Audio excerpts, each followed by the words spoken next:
progress, so we should be good. Okay, so it's recording, and you have access to the presenter.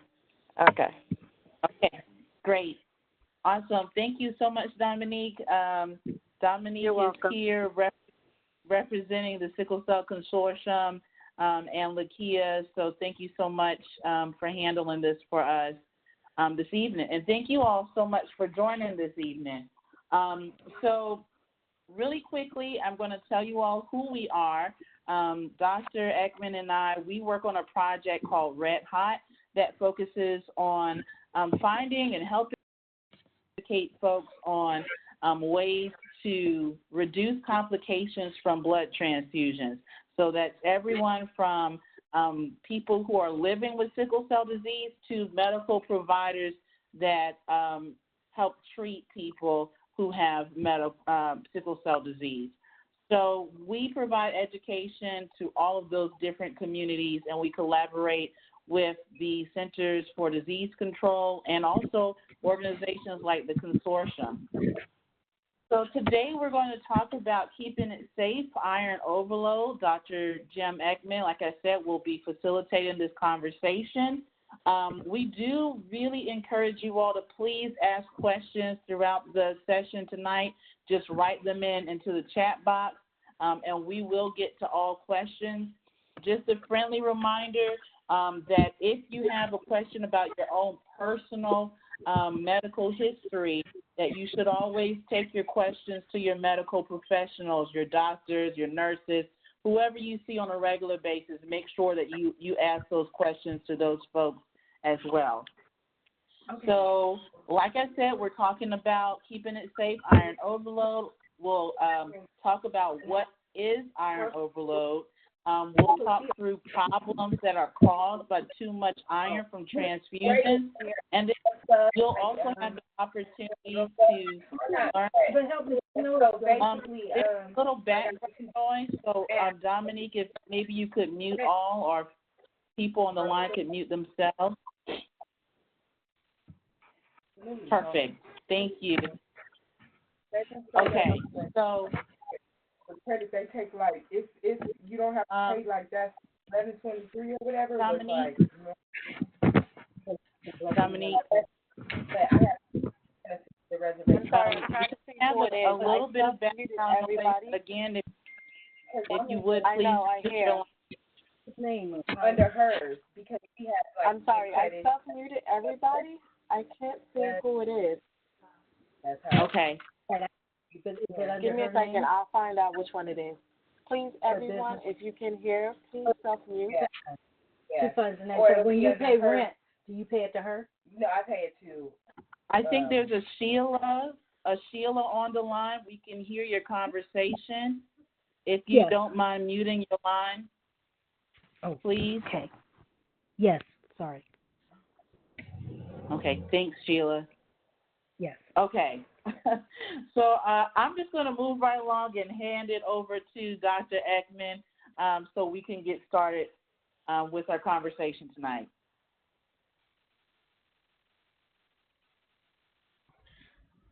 Hello, can you hear me? Yes. Okay. Can you see my screen? Yes. No, it was still my screen. So, Dominique, you'll need to pass the presenter mode to Dr. Eckman. Just a second, let me.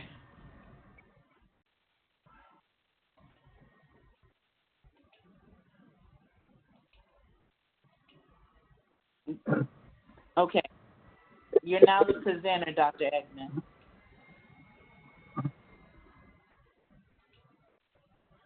Oh, wait a minute, just a second. I'm gonna. 1 second here.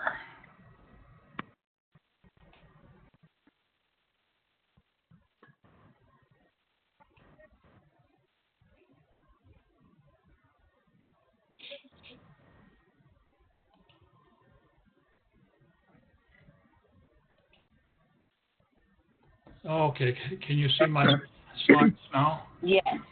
Yes. Okay, but I couldn't pass it on, so just a second. I'm going to have to. rapidly go through all of these. Sorry about that. Okay. We're doing a rapid version. Okay, now we're getting there. Okay. Thank you. Finally. You can see the slide that you just had up and my points Yes. moving? Yes. Okay, great. We're good to go. So tonight we're going to continue to talk about transfusions. And the first session we talked about all of the good things that can happen. The second session we highlighted some of the problems related to developing antibodies when you get transfused.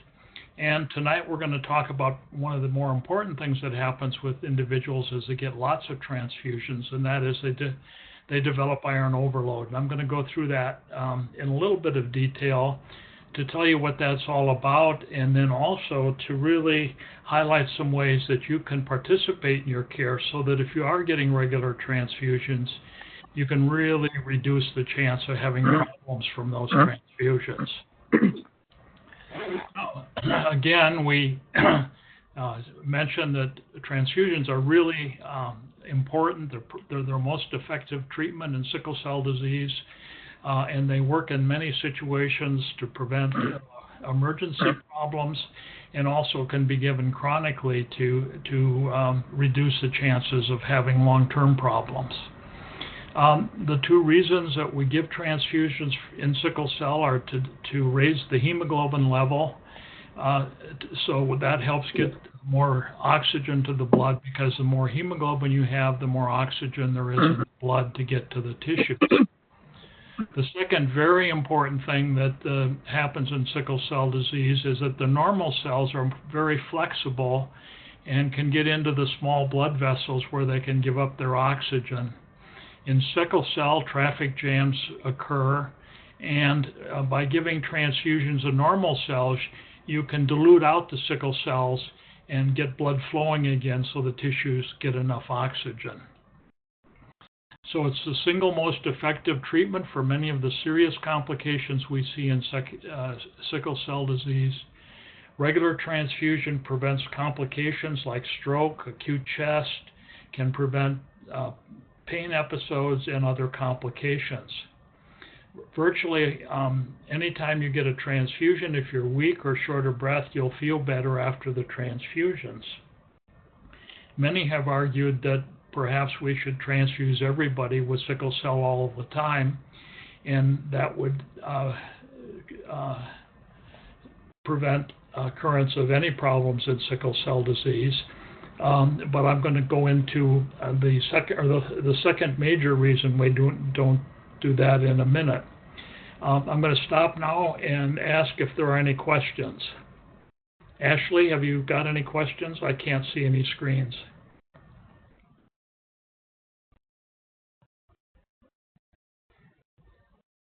Can't hear Ashley. I'm going to move. Oh, I'm sorry. Now? Can you hear me? Yes. Dr. Eckman? Okay. All right. There are no questions in the chat box, but I do have a polling question that I'd like to ask the group. Okay. So, Dominique, if you wouldn't mind giving me the presenter mode again so I can ask that question.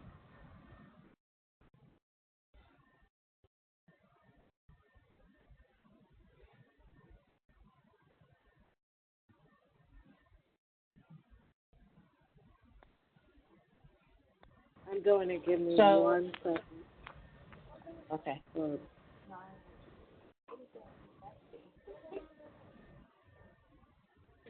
Well, we're already running a little behind schedule, so we can just move forward, Dr. Eckman. I gave you okay. Were you able to you have it. Yep. Okay. Okay, everyone. So the folks who are on the computer, in a moment, you're going to see a question to show up on your screen, and you all have 2 minutes to respond. So please respond to this question. The question is, why should a person not get a transfusion all of the time? This is something that we reviewed in the last course, so let's see if you all remembered what Dr. Eckman walked us through last time. So why should a person not get a transfusion all of the time? That's the question on the screen. And this is a multiple answer question, so there could be more than one correct response.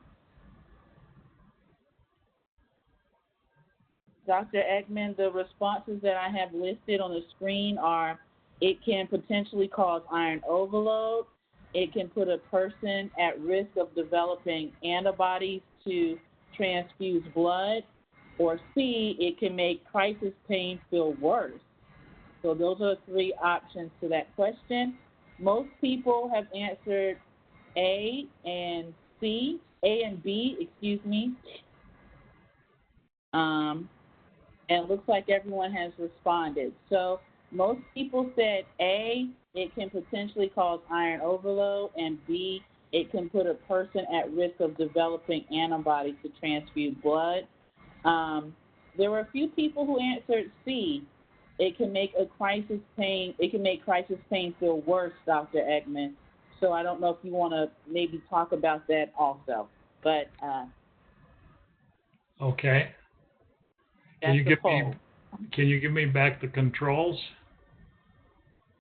Yes, Dominique.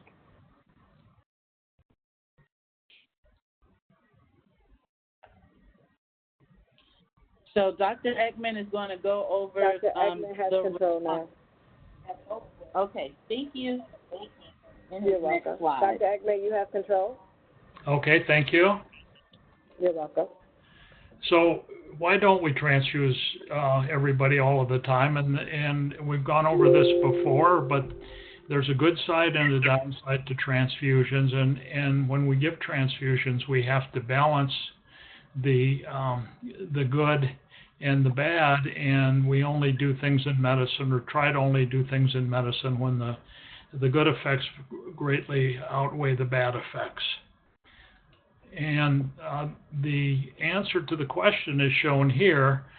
The reasons we don't transfuse everybody all of the time is that we have trouble with iron overload, and we're going to talk about that tonight.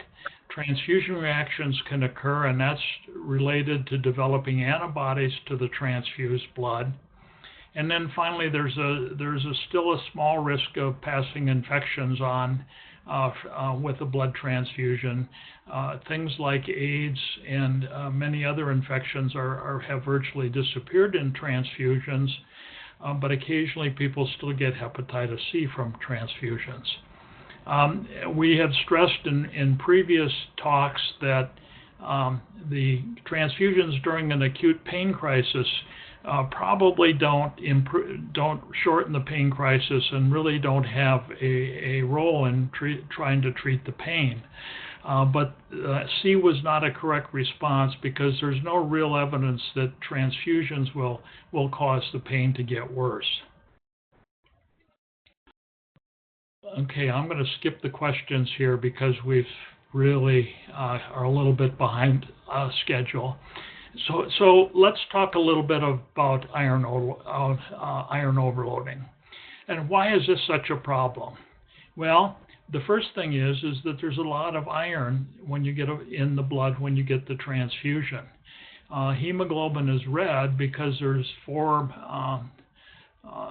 molecules of iron attached to each of the hemoglobin proteins, and when you get a transfusion from anybody, you get about 200 milligrams of iron. So that's a lot of iron. To put that in perspective, when you eat a good meal every 3 times a day, you get about 2 milligrams of iron during the day.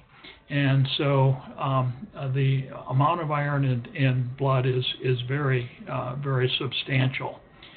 The other thing that's very important is that the body has evolved in an environment where it's very hard for it to get enough iron. Iron is very critical to a lot of the functions of the hemoglobin, the muscles, the heart, and a lot of the systems in the body that are used to generate energy. So it's a critical nutrient that we need but our diet is very marginal in iron, and so the body has developed ways of getting holding on to it as best it can. Dr. Bailey did a really nice little discussion that I believe is posted on the website that you should look at, that talks a little bit more about iron and how it is transported in the body and held onto. Now the picture, Dr. Eckman, I'm yes. sorry to interrupt, but we cannot see your slides. You can't see Dominique, the WebEx shows that I'm still the presenter, so Dr. Eckman needs to be the presenter so we can see his slides. Okay, just a second. Let me change it back. Hold on. Dr. Eckman. Okay. Okay, now Dr. Eckman is the presenter. Okay, let me try it again. I hope I'm in the same place I was. No, I'm not. Just a second. I may have to, I'm going to try and jump ahead, but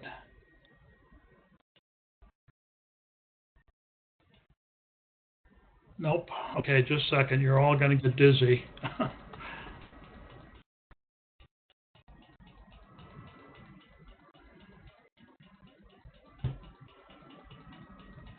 Yeah, there's no way to advance it other than doing this. I'm sorry.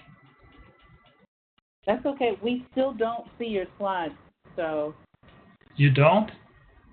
No, we don't see your slide. You have to share your screen, Dr. Eckman. I thought I did, but let me try it again. I guess it didn't transfer back.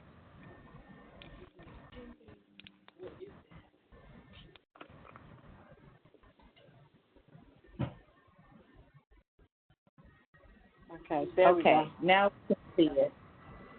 Yes, now we see your slide.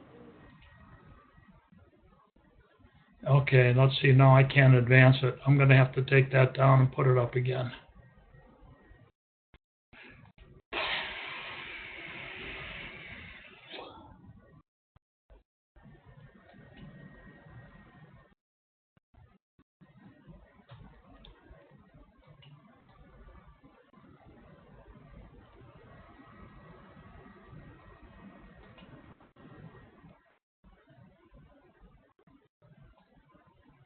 Oh, this is horrible.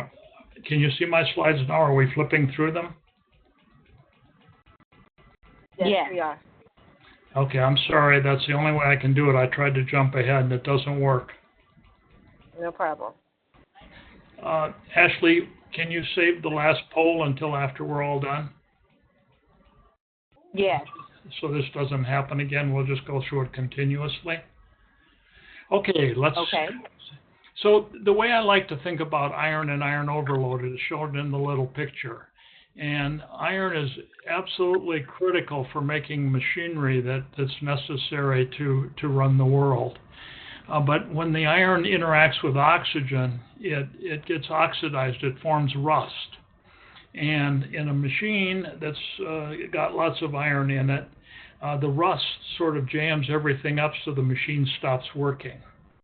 Well, the same thing that happens in the body when there's too much iron around. The iron that's in the body reacts with oxygen, and it damages the proteins and lipids and sugars in the area, sort of causing rust. And that rust jams up the mechanisms of the body so that they can't function normally. And so the hemoglobin doesn't function as the way it should when it's oxidized. The muscles don't.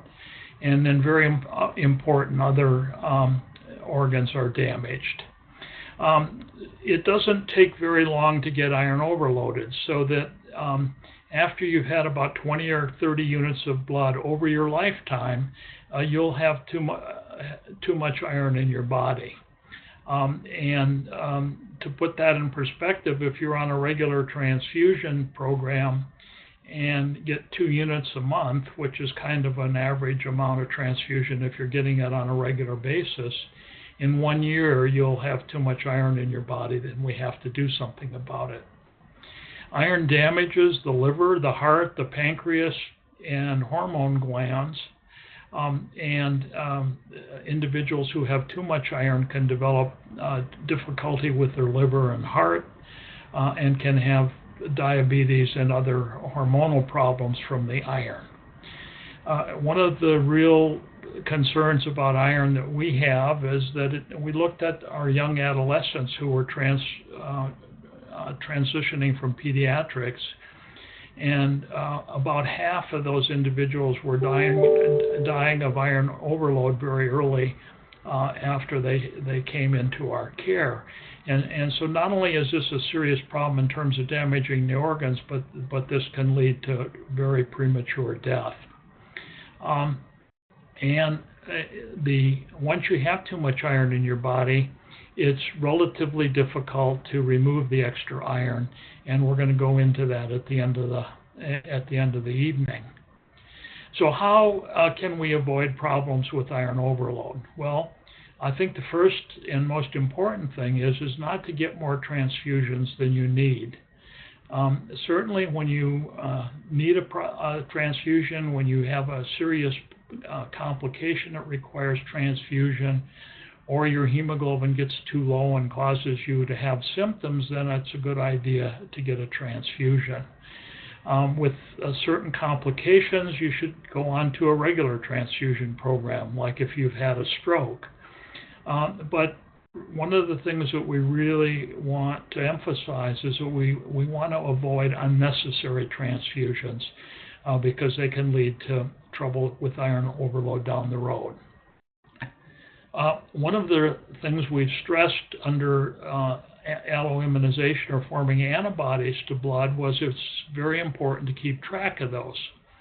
The other thing for preventing iron overload is very important is to keep track of how many units of blood you've had over a lifetime. And you should have a health journal or a passport, and you should record every single transfusion, when you got it, where you got it, and how many units you got, and then also record if you've developed any antibodies. And that can be a very good record that you should keep with you at all times. This shows the old-fashioned way of doing it with paper and pencil, but there are also electronic ways you can do it now, so you can keep it on your cell phone and always have it with you, so it's readily available to refer to and to show to your doctors and other healthcare professionals that you're seeing. And by keeping track of the amount of transfusions you get over your lifetime, you can get a very accurate idea of how much iron you have in your body. Can we skip the polling question here? Yes, we can skip it. Yeah, we'll do it at the end. So what else can you do to avoid problems with iron overload? Well, I think the other thing that you really want to do is when you've had a significant number of transfusions, I'd set that number at about 20 units over your lifetime. It's really important for you to keep track of how much iron you have in your body. And this is something that every 6 months or year or so, you should ask your healthcare provider, what is your iron level, and help you get an idea of whether you might have too much iron in your body. Are there any questions to this point before I go on? There are no questions in the chat box. Okay, I'm going to go forward then. So how do you measure iron? Well, one of the more accurate or most accurate ways we have is actually to total the total number of units you've been transfused over your lifetime. And that's been shown actually in a number of studies, not in sickle cell disease, but in another disease, thalassemia, to really be a good way of tracking iron. You can also, so you can just keep a number. And I think that it's very important that individuals with sickle cell who are getting transfused and their healthcare providers really do keep careful count of the total number of transfusions you're given. There's a very easy and inexpensive blood test called a serum ferritin level. that also can give a good idea of how much iron there is in the body. And this is something that we track, and it really can be a sign that an individual is starting to get too much iron. And this is done usually once a year in people that are getting in frequent transfusions, and maybe twice a year if somebody's on a regular transfusion program. The serum ferritin isn't perfect, but it does give you an idea when you're starting to get iron overloaded, and may want to do some other tests to see really exactly how much iron is in the body. The old-fashioned way that we used to think was the gold standard for measuring iron was to actually take a biopsy of the liver using a needle and analyzing the liver for how much iron is present. And this would give us a very accurate assessment of how much iron there was in the liver, and that really showed how much iron was in the heart and other parts of the body. That is not done as much anymore because there's a new way of doing it using MRI, and you can put an individual into an MRI unit and use a special set of calculations, and the MRI can calculate how much iron is present in the body. And this is becoming a much more accurate way of assessing it in the body as a whole, and it also can check the iron level in your liver, your heart, your kidneys, and your pancreas, and so it can get more information than just doing a liver biopsy. And that's sort of now becoming the gold standard for how we measure iron overload. Dr. Eckman, Yes. Eckman, I'm sorry to interrupt. We do have 3 questions I think would be important for us to clarify before we move forward.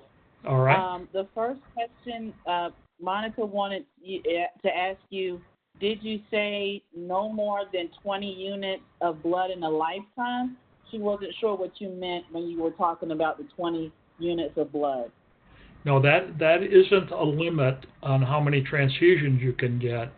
That's the number that when you've reached 20 units, then you have to start thinking about the fact that you might have too much iron, and it has to be measured to determine that you don't have too much using the ferritin or one of these other techniques that I've just talked about. So it's not a limit, it's just when you start having to worry about the fact that you might have too much iron. Is that clear? Okay. Yes, that's clear. I've had an exchange once or twice in my life. I was just wondering. Okay. Yeah, no, that's not an absolute limit. It's just where we start thinking about the fact that somebody might have too much iron. Okay. And the next person wanted to know, is 1 unit equal to 1 bag? Yes, exactly. That's a unit, bag, and sometimes people still use the old term pint of blood, but those are all really what we mean by a unit of blood. 1 bag, 1 pint, 1 unit. Okay. The next question is, what is the threshold of ferritin level that is considered iron overload? Well, so when I use the ferritin to start to determine whether somebody has too much iron, I usually would use a level of about 1,000 micrograms per microliter as sort of a threshold when I'd want to do another test to see if somebody was iron overloaded. So 1,000 usually doesn't tell you for sure they're iron overloaded, but when it reaches that level, then I would go ahead and use another one, either a liver biopsy or an MRI to really determine how much iron is present. Okay. The next 2 questions, really quickly. This person says their daughter receives transfusions every 5 weeks to prevent reoccurring stroke. She's trying to determine if they want to look at other options to prevent stroke. The question is, are there other options or are transfusions the best options for stroke prevention? And again, before Dr. Eckman answers this question, we do again encourage you all to talk to your medical professionals when you have specific questions about your medical history. So Dr. Eckman. So the answer to the question is that the transfusions given on a regular basis are really the best way to prevent a recurrent stroke that's available to most individuals. There are other options to think about. If somebody has a bone marrow transplant donor, that is also an option for continuing to try and prevent strokes.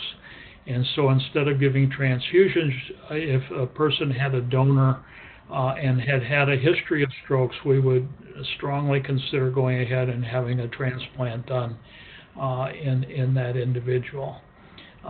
There is some suggestion that hydroxyurea might offer some protection against recurrent stroke, but that protection is minimal, and most individuals really don't feel that hydroxyurea alone is adequate for stroke prevention. So transfusion is really the best way of preventing a recurrent stroke. Transplantation, if available, is the second best, and then if for some reason an individual couldn't have a transplant or be transfused, then one might consider using hydroxyurea, but that would be a poor third choice. Okay. Dr. Eckman, there are two more questions. Would you like to respond to these now or to go forward? I would like to respond to them because I'm going to talk a little bit of how we treat iron overload in a minute, so let's answer the questions and then we'll go on. Okay, sounds good. So the next question, patients who are on scheduled transfusions, are their iron levels routinely measured? Are providers not automatically providing iron-binding medications to prevent iron overload as a proactive approach? I hope so.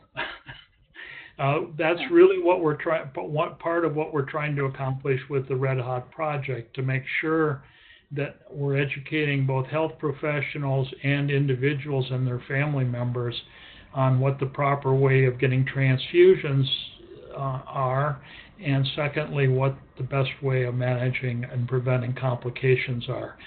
So we're educating health professionals in parallel to make sure that they understand that iron overload is a very serious problem. It requires to be monitored carefully, and then when it's documented, the individual needs to be treated aggressively for the iron overload. So that's the ideal world. Certainly, I think there are physicians that do transfuse and aren't paying enough attention to the iron overload, and that's what we're trying to correct with this project. Okay. The next question is, my daughter has had negative TCDS since receiving them. She has iron overload and is on Desferal. I spoke with her doctor, and I believe it's starting to take long-term now. DMT to be exact. Is Desferal effective? I think her question is, and I may be pronouncing this wrong, Desferal effective to this medication? Desferoxamine and Desferal are the same thing. So yes, those are the terms for the same thing. So the only way I really can't answer that question directly. I think that gets into managing your individual child's medical problems, and without having much more information, it would really be inappropriate for me to answer that question. I would really suggest that you have a long conversation with her healthcare providers and discuss some of the options. There are other options available, And that you should have that discussion, and if the answers aren't really adequate, you're not satisfied, I would suggest that you get a second opinion from another sickle cell expert just to make sure that she's getting or he's getting the optimal treatment. Okay, that was the last question for now, Dr. Eckman. So let's go ahead and talk about treatment, and we've sort of touched on it. And I'm not going to talk in detail about this, but I really want to talk to you about some of the approaches we can use. Now, one of the best, because there's a lot of iron in blood, one of the best ways of getting rid of it is to actually draw out units of blood if the hemoglobin level is high enough. And so that's called phlebotomy, or bloodletting, and you just bleed the blood out. And if you do it slowly and take a small amount at a time, you can remove very large amounts of blood, iron, through phlebotomy. This is usually available only after a bone marrow transplant has cured sickle cell disease and the hemoglobin level is perfectly normal. Some individuals who have been on chronic transfusion programs in the past have been transferred over to hydroxyurea when this has been used for something like chronic anemia or recurrent pain crises, and somebody's getting transfused for those. If they're transitioned over to hydroxyurea daily, sometimes the hemoglobin level can actually get high enough so that they can have phlebotomy and remove the iron overload that way. And that was shown in a recent study where hydroxyurea was used instead of transfusion in individuals who had a positive transcranial Doppler but didn't had never had a stroke. And in some of those individuals, they could actually remove the iron by phlebotomy after hydroxyurea. Erythrocytophoresis that we talked about, where when you get transfused, a equal volume of red blood cells, sickle cells, is removed at the same time. And this can certainly slow the rate at which people get iron overload and sometimes prevent it completely. And it's often used along with chelation therapy to remove the iron from an individual more effectively. And then finally, there's chelation therapy, and there are a number of drugs that can be taken daily to remove iron from the body. And these drugs bind to the iron and they pull it out of the tissues, and they allow it to be removed either through the kidneys or through the stool. And I'm not going to talk about the names of the drugs, but there really are three main ones that are available. One is given by slow injection. It requires an infusion of a medication in the vein or under the skin for 8 to 12 hours every day. There's one that's an oral solution that's taken by mouth, and there are two that are pills that are taken by mouth. All of these treatments are effective and can be used to control the amount of iron in the body, and can be used to remove iron when there's too much in the body. The problem that we have with these chelation drugs is that they're hard to take every day, and individuals who are iron overloaded really don't follow instructions and don't take their medication the way they should. And so even though it's being prescribed, they miss doses, they don't do the infusions for long enough, or they just don't take the medication at all.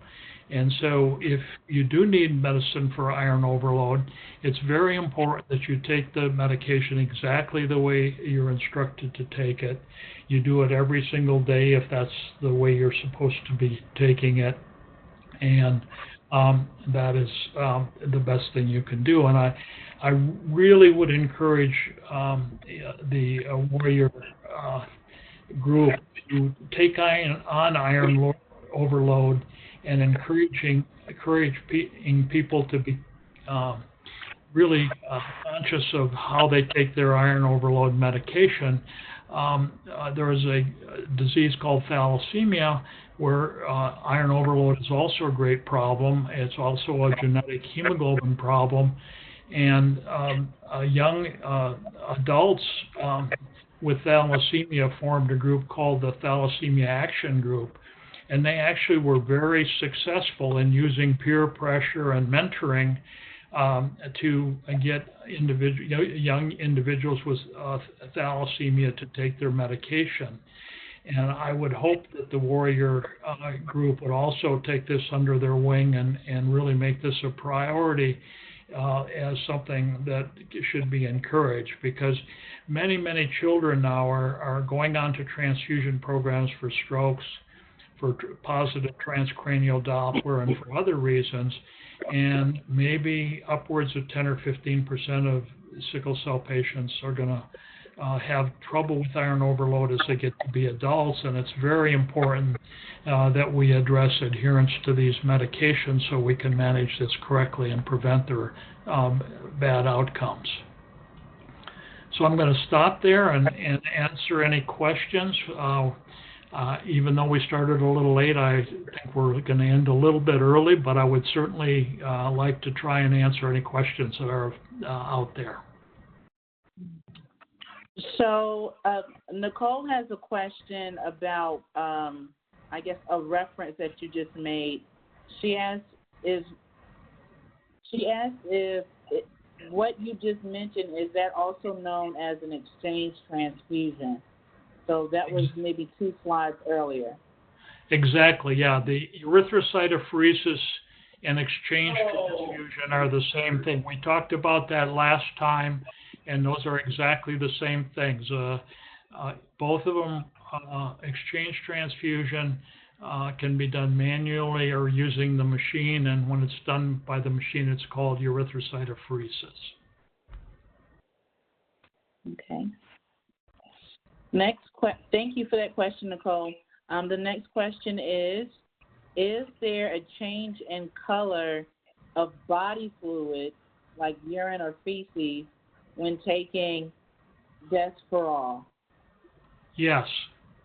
In fact, that can be occur with other chelators too, but certainly with desferoxamine, it will change the urine orange. That's perfectly normal. It's just a sign that the iron is coming out, and it's not a problem, but it does change the color of the urine. Okay. That was a great question. Thank you. The next question is, can you get iron overload while on apheresis? Yes.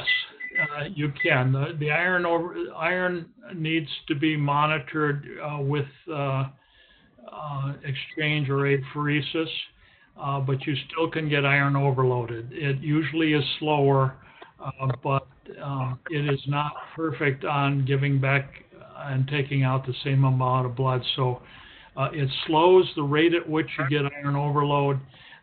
It prevents counting the number of total units as being an accurate way of monitoring it, so you have to use the ferritin, or better yet, periodic doing the MRI determination of iron. But it's slower, but it does not completely eliminate the problem with iron overload.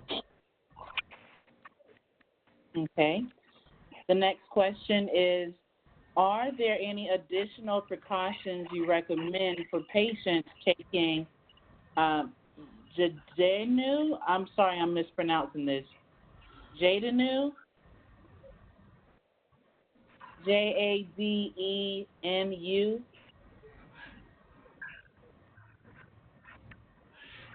So really answering that would be beyond the scope of this presentation. That's really a discussion you should have with your your healthcare provider, because it really depends on the dosing and the administration schedule. It's very important to go over the side effects of the medications and some of their other effects so you understand them, and that's a discussion directly with your healthcare provider. Okay. Are there any other questions from the group? And is there anyone that called in and you didn't log in through your computer, and maybe you have questions if you only called in?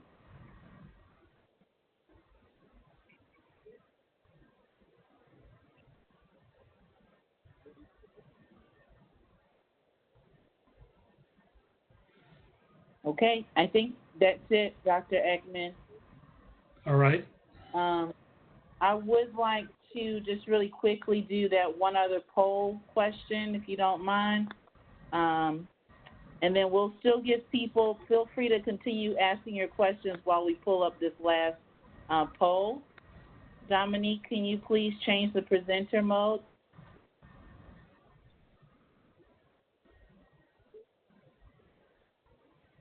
Ashley, I can do that.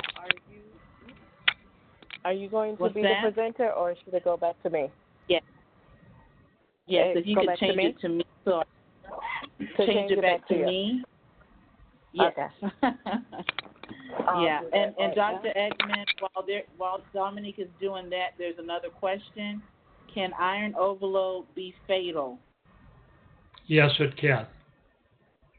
I've had a number of patients who have died of complications of iron overload. Okay, Ashley, you have presenter mode. And you all please feel free to continue asking questions.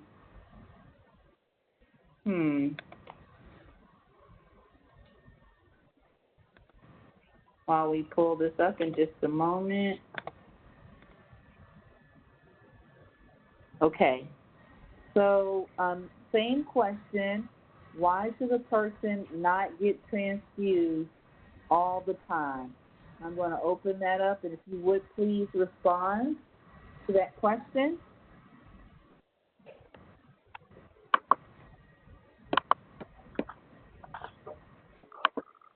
You guys are moving fast. Thank you so much for responding so quickly.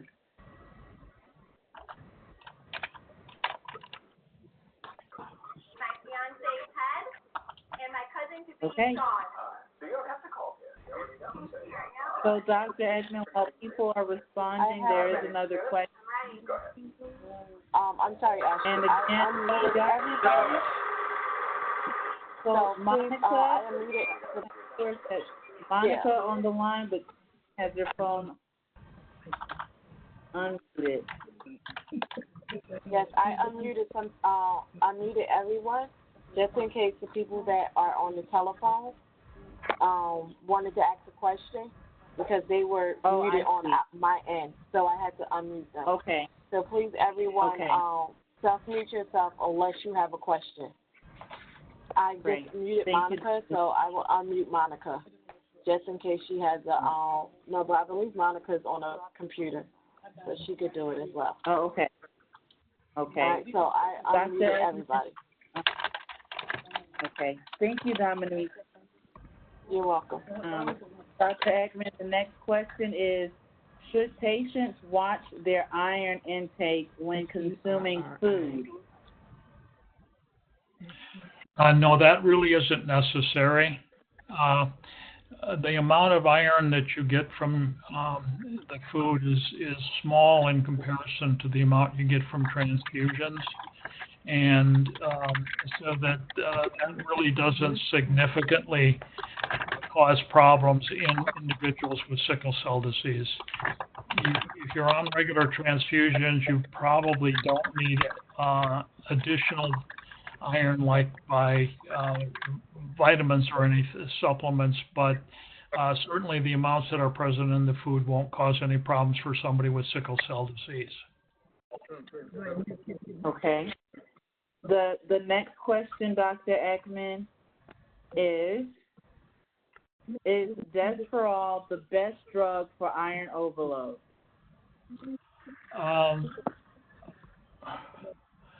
The desferoxamine or Desferal is the most effective way of removing iron, but each of the drugs that I mentioned, the classes of drugs that I mentioned, really have positive and negative aspects. And so the problem with Desferal is it has to be given by injection. The other medications are taken orally, and so it's much more it's much easier to take them, and so adherence is better. So they're effective also. So depending exactly on your clinical situation, many of the drugs may work for you, and that's again a discussion that you would need to have with your healthcare provider to go over the various medications and which one would be best for you.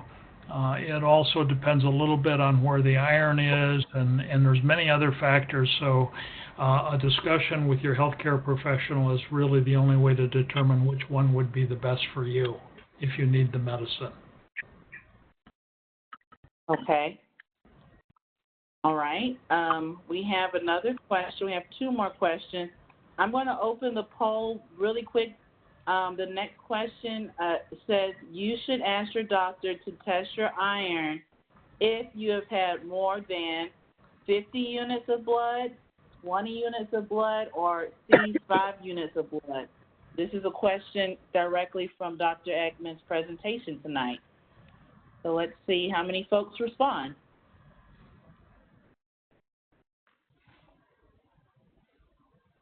So, Dr. Eckman, you'd be happy to see or know that most folks responded 20 units of blood. So we have some active listeners here tonight. Excellent. Thank you. All right. So we do have two more questions. I want to make sure we get to those as well. I know we're coming up on time. I think we're right at 7:30. So for those who can stay on for a few minutes more, Dr. Eckman, are you open to ask few questions? Yes, I am, certainly. Okay. So if you can stay on for a few more minutes, we'll respond to these last few questions.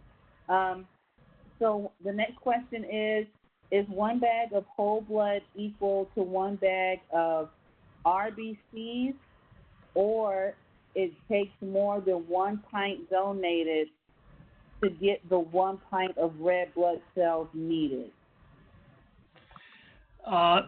No, the amount of red cells in a whole unit of blood and in a unit of packed cells is about equal. They're very, very similar.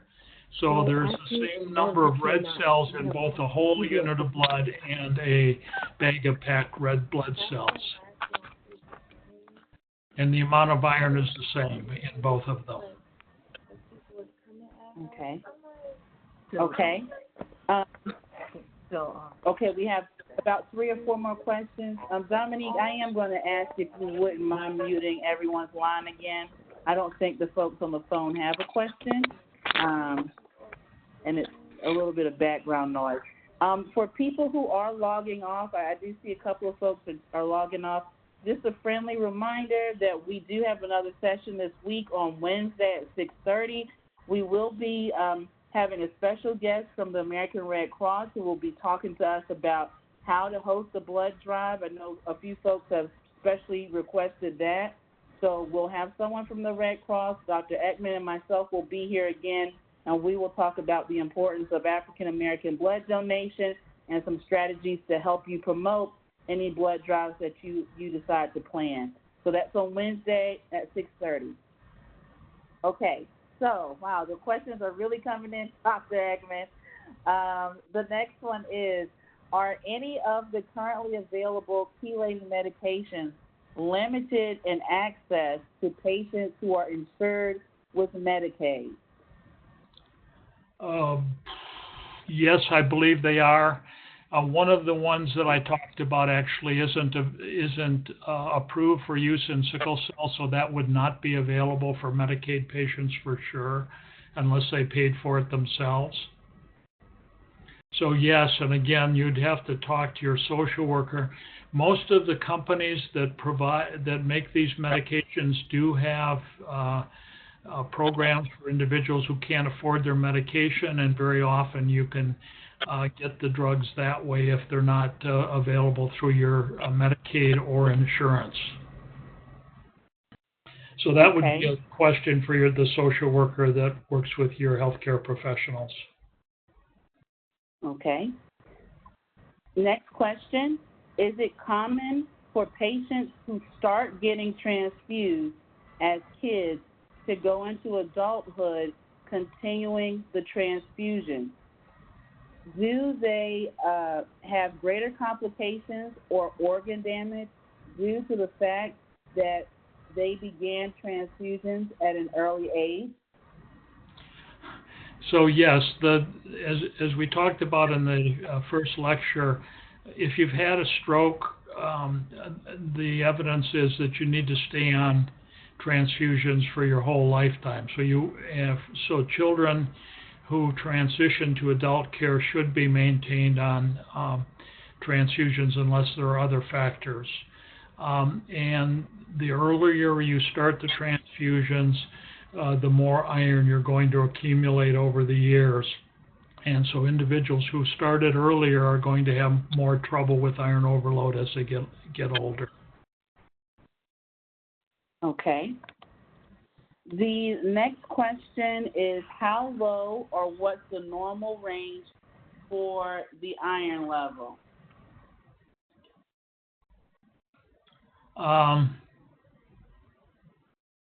Do you mean the ferritin? Yeah, I can't go into the specific iron levels in the different tissues. Yes. Generally, somebody who has a ferritin of less than 20 is iron deficient. Usually, if their ferritin is over 100, they're normal. And when the ferritin gets over 1,000, that's when I start worrying about iron overload. Okay. The next question is, if I'm a person that can donate blood but have been deferred for 6 months to a year due to ferritin issues, is this a sign that I have low iron? Question is related to donors between the ages of 16 to 18.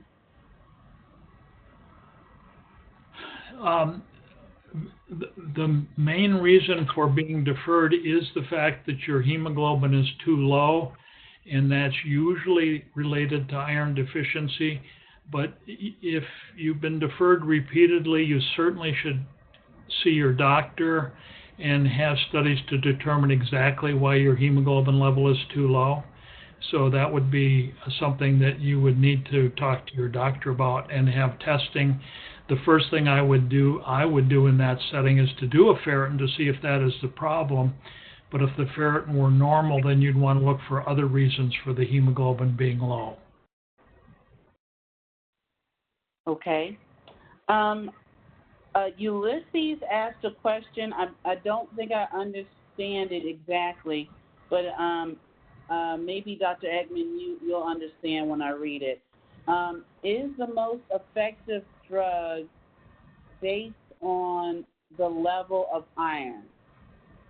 I think that's what he's asking, or this person is asking.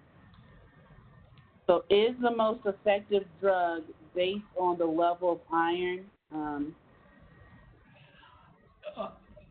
The answer is generally yes. The amount of iron and where it is located would tell how you would use the medications. And so each of the drugs has a little bit different effectiveness in removing the iron and does it in a different way. So there are other factors other than just the total iron level that have to be taken into consideration, including how well the heart is working, how well the liver is working, how well the heart is working, and how well the kidney is working. And that has to do with how the drugs are, how effective they are in getting the blood out of the tissues, but also in the ones that go out through the kidney need to have good kidney function, and the choice of drugs might be different if somebody had problems with their kidneys. So it's a very complicated answer to a complicated problem, and that would be one where you'd have to have a discussion with your doctor to determine which one would be best for you. Okay, Felicia had a follow-up question. She asked, is 300 safe? She's referring back to a comment you made earlier. Is 300 safe? Felicia, maybe if you want to just give a little bit more detail with that question so we can respond. I think that's a question for her healthcare provider, because that depends on a lot of different factors. Yeah. Without knowing your whole history, I couldn't really answer that, and a lot of your other blood tests. Okay. All right. We have 4 more questions, Dr. Eckman. Do you have some more time? Should we take these last 4? Okay. All right. Thanks you all for these really great questions. This next one is, what objective clinical markers are used to evaluate the effectiveness of hydroxyurea? So my most important way of evaluating hydroxyurea is to determine how it makes the individual feel. So if you're taking it and having more energy and less pain, then that's fine. You don't need any other effects. I also want to follow the hemoglobin level and the fetal hemoglobin level and try to determine if those are getting better. And then I look at the white count, the platelet count, and the average size of the red cells to determine if we should give a higher dose of the hydroxyurea or not. Okay. Is the most effective chelation drug based on the amount of iron in the liver? No, it's based on both the amount of iron and which organs it's in. So some of the medications are more effective at removing iron from the liver, others from the heart. And so that's based on the amount of iron in each of the different organs, but it's also based on how well each of the organs are working. And so you have to balance that, because, as I said, the drugs that go out in the kidneys need good kidney function, and one of the medications that take the iron out in the stools might be more effective if somebody's kidneys weren't working real well. So it's a very difficult problem of balancing exactly where the iron is in the body, but also which organs are functioning best to get it out of the body once the drug binds to the iron. Okay. The average amount of blood is usually 2 units a month. Is this an average for all warriors or just those on routine transfusions? Pardon me? I Okay, couldn't hear this person asked, can you hear me? Yeah, now I can. Okay, this person said the average amount of blood is usually 2 units a month.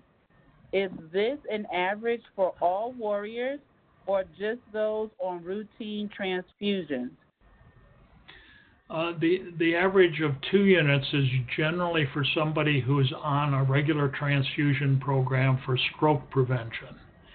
All of the other reasons for getting regular transfusions would have different amounts of blood requirements, and some people can get by with a unit or 2 every 6 weeks or 2 months if, for example, they're being transfused because their bone marrow isn't working well enough, they may not need 2 units a month. That's usually the schedule that an adult ends up on if they're getting the transfusions for stroke prevention.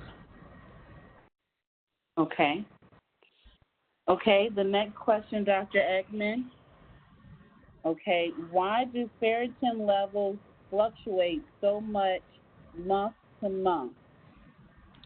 Okay, that's a very good question, and I said the ferritin is a relatively good way of measuring iron, and the reason for that is it's affected by many, many different things. First of all, if you have an infection or any kind of inflammation like arthritis, the ferritin goes up. If the liver is being damaged, the ferritin goes up. And if you're on therapy, chelation therapy for your iron overload, the ferritin goes up and down very wildly. So it's a very good test to start determining when you have to worry about maybe having too much iron. Once you decide that there's too much iron in the body, and especially if you're on treatment, then it's not as useful, and the MRI or liver biopsy have to be used to determine exactly how the iron treatment is going. Okay, and I think this is the last question, unless there are others. If the only option is Desferol, does it mean that it's the most effective?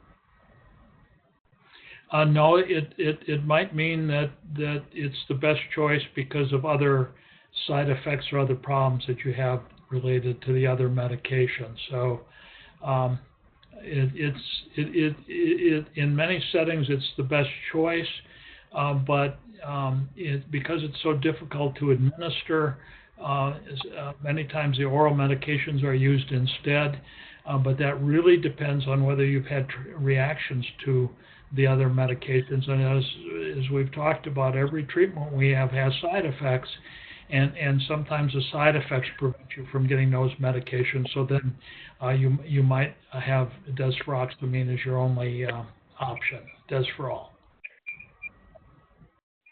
Okay. Okay, Dr. Eckman, I think that was the last question. Someone left a comment. She just said that her daughter receives 3 units every 5 weeks, but she did not have a question. She just wanted to make that comment. So that was the last question, Dr. Eckman. Okay. Thank you very much. Thank you, everybody, for such great questions. It really was a good session. Thank you all so much. Please come back on Wednesday when we talk more about African American blood donations, and we have our special guest from the American Red Cross. Thank you. Good night. Bye-bye.